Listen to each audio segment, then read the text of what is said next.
includes Christian kids saying grace at lunch in school without being suspended for it. Watch out, folks. If it hasn't happened yet, it's going to come, because some idiot has decided that a kid praying in school somehow violates other kids' constitutional rights, which is bull squeeze. It's not. One kid saying a prayer does not infringe on the rights of another kid. Now, having to pause a class so that 2 or 3 kids can go outside and kneel and bow and face towards some city in another country, that might infringe on people's rights. Now, if you say, okay, you can go ahead and do your prayer, I'm going to continue on the class, different story. Taking that break for everybody at the beginning of the day and saying, you can think, you can meditate, you can pray, whatever your choice is, but just be quiet when do it, that doesn't breach anybody's constitutional right. But, talking about religious freedoms, I happen to be a practicing druid. D-R-U-I-D. Have been for years and years. My conversion to that is a long story, which again, don't have time on the show to discuss. But I've been a practicing druid, first, kind of under the bushel in the closet since about 2005. And only within the past couple of years have I been more open about my religious beliefs. So, those of you who are of a pagan or New Age or some other religion other than the sort of the big three, Christian, Jew, Muslim.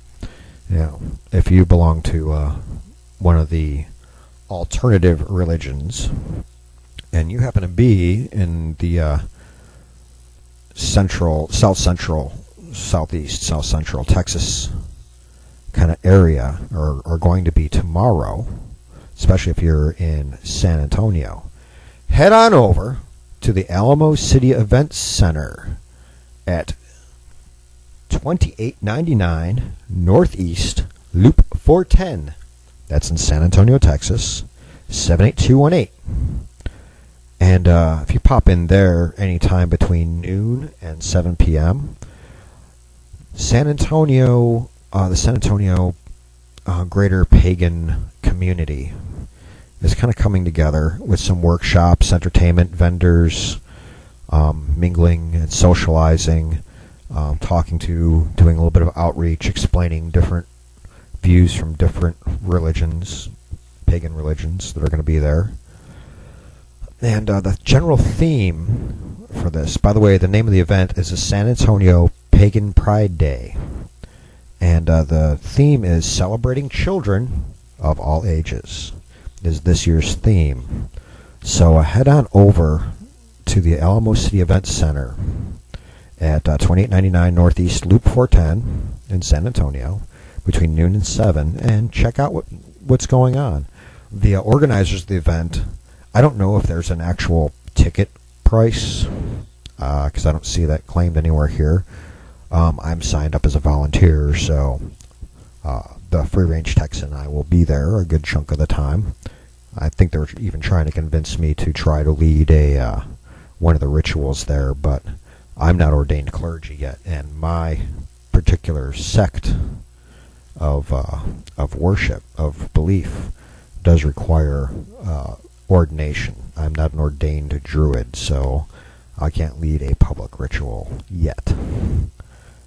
But I can lead family and small circle worship, which is just fine. But anyway, you go ahead and head on over there and see what's going on. See what paganism really is about. And you're going to get a whole bunch of different answers. In fact, person to person, you get different answers. But if you're interested in seeing what it's all about, and you don't have to be a pagan to go there. You just have to be curious and open-minded and willing to not be a jackass. I'm not going to go into a Catholic mass and stand up and start saying things to upset the service. I'm not rude like that. In fact, it's against my religious beliefs to do so. We ask that you not do that either. Please just show up and come with an open mind and see that many pagans hold the same values that other religious people do. And like I said, I find that my particular form of druidry actually fits very well the values that my sect kind of purports or supports, prefers, actually lends very well to a conservative mindset.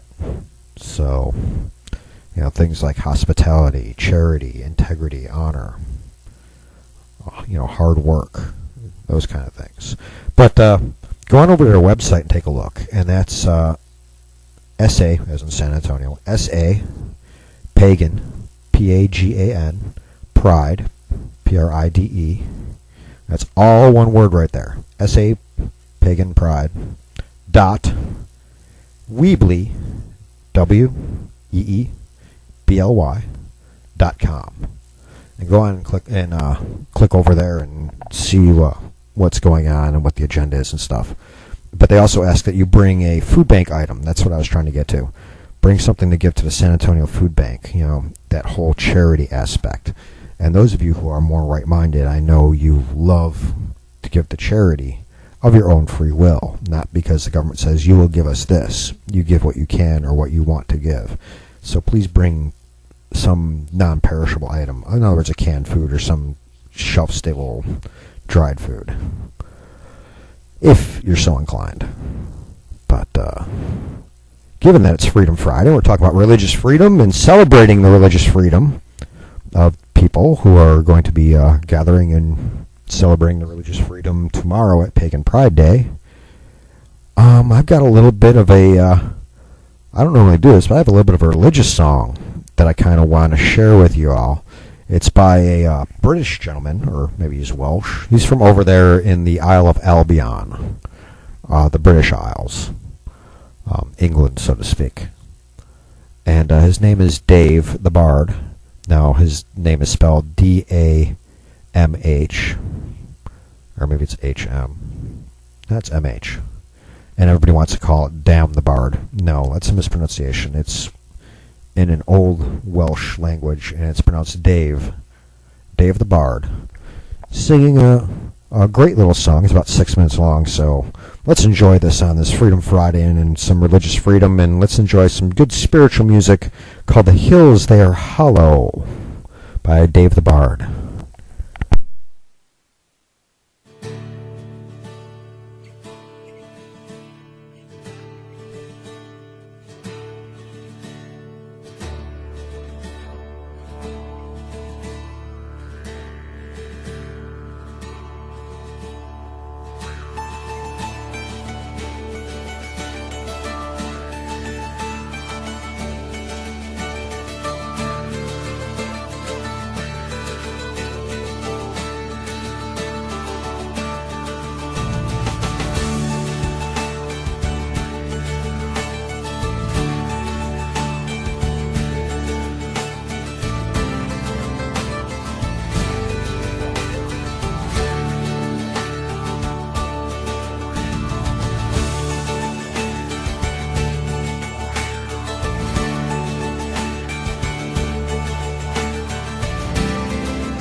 As I walk upon this green land, this land that I love, I see figures of chalk carved into the hillsides above.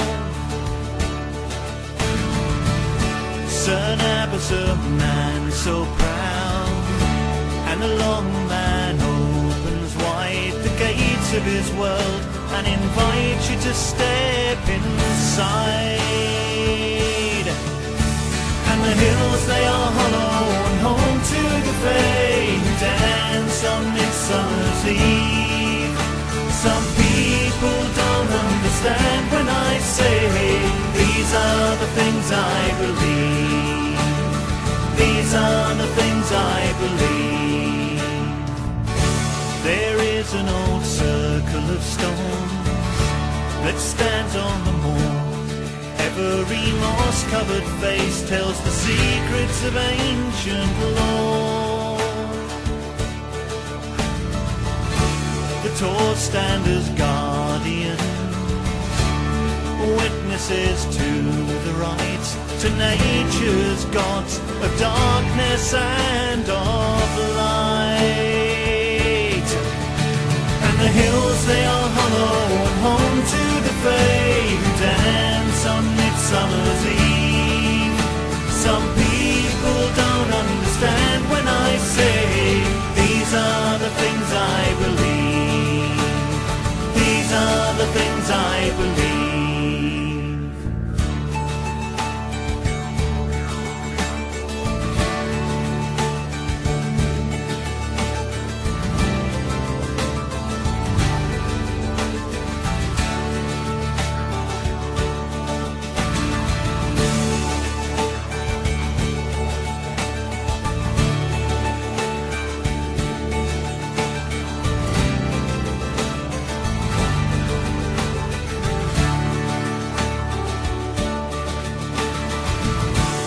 Sing of the mystery of sacred land.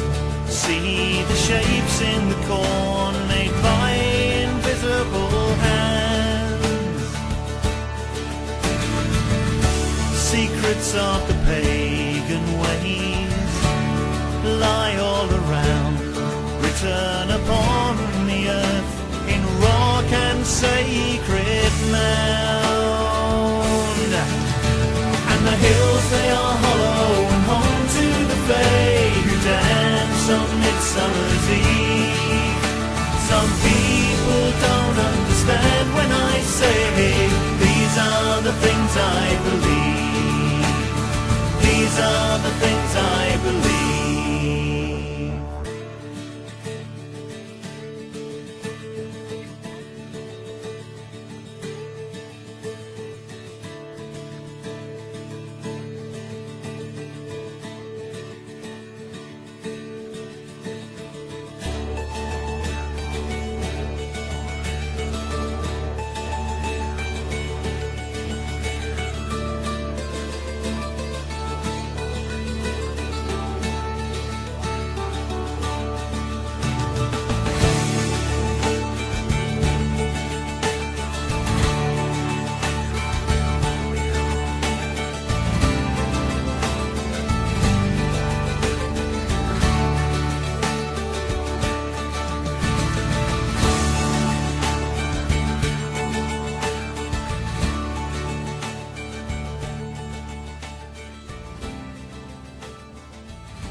Some people don't understand when I say these are the things I believe. These are the things I believe.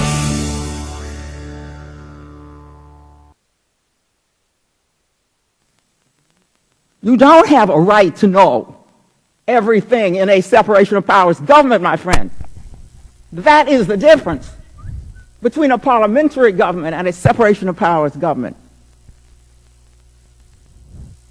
How about that, folks? We just think if we didn't have a right to know what our government was up to because of separation of the powers from the people, then we never would have seen the corruption allegations go to a what I'm assuming is a fair trial in Virginia. Now, of course, it's under appeal, and there's going to be several eyes relooking the evidence back and forth. But the governor of Virginia has so far been convicted of 11 out of 13 counts of corruption, and his wife has also been convicted of 9 of 13 counts that they were both brought up on. So there's a little bit, not exactly federal government stuff, but there's a little bit of government corruption to cast some light on, folks. So go ahead and tell us we don't have a right to know what you're doing, because whenever somebody says that, what they really mean is we don't want you to know how crooked we are. And one of the things the defense team reportedly said in McDonald's trial was that he was convicted of doing what is normal, everyday politics. Well, if you really believe that, folks, then our country's in a lot worse shape than you think it is. Bad news, folks. Those who haven't seen it yet, actress and comedian Joan Rivers died yesterday at the age of 81. They thought she was going to recover. She came out of her coma and everything, and then she died. The best way to sum up, modern people have said, the best way to sum up her brand of humor is snarky, which means, a little bit of grating, a little bit of wit, a little bit of sarcasm tossed in with a little bit of sardonic satire and some quick-witted responses. To some extent, you can almost call it could even be a little bit deadpan. If it wasn't for the sound of her voice, you'd never really know, because she does have had that little bit of a cackly crackle in there when she gave a good crack. But for those of you who haven't figured it out, I'm known to be just a little bit snarky once in a while. I do some voice inflections here on the radio, but those who know me in real life, face to face, know that I do a lot of deadpan humor, and then people just look at me. I'm like, that was a joke. Do you not have a sense of humor? Dun, dun, dun. And I always get the same response. It's very hard to tell when you're joking or not. Well, my response to that is, always assume that I am never or always serious. Why so serious? But, yeah, that's the latest kind of big government thing going on with Bob McDonnell. But we also have some other stuff to look at, folks. Now it is time to go to this Freedom Fridays segment on the Second Amendment. We have a whole bunch of Second Amendment news that hit recently. Let me see what I want to address these first, because I have a few of them. I think the first thing I want to bring up is Eric Reed pumped this out yesterday, and then it got tweeted out by the usual suspects, trying to get the story out and let it out there.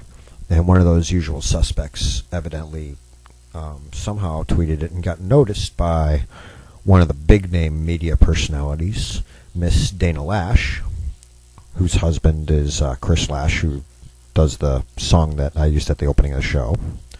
Well, Dana has since pushed this story out, and now it is one of the more popular stories up on BuzzPo. And the story was broken by Eric Reed. And what it turns out is that one of the leaders, the local statewide leader for Oklahoma of Moms Demand Action, otherwise known as Every Town Demands Gun Stupidity, Shannon Watson, the illegitimate, out-of-wedlock, incestuous child of Michael Bloomberg and Shannon Watts, known as Moms Demand Action for Every Town Demands Gun Stupidity. Well, their leader in Oklahoma, you're going to love this one, folks. She just got hit with what they were calling a protective order, otherwise known as a temporary restraining order, because of some of her violent threats and other actions towards children. She demands action for gun sense to protect children, yet she was just told that she has to stay away more than 300 yards away from a list, not just one or two, but a whole list of children Of course, we don't have those names, and if we did, we wouldn't publish them anyway to protect those children. They do not need to have their names plastered all over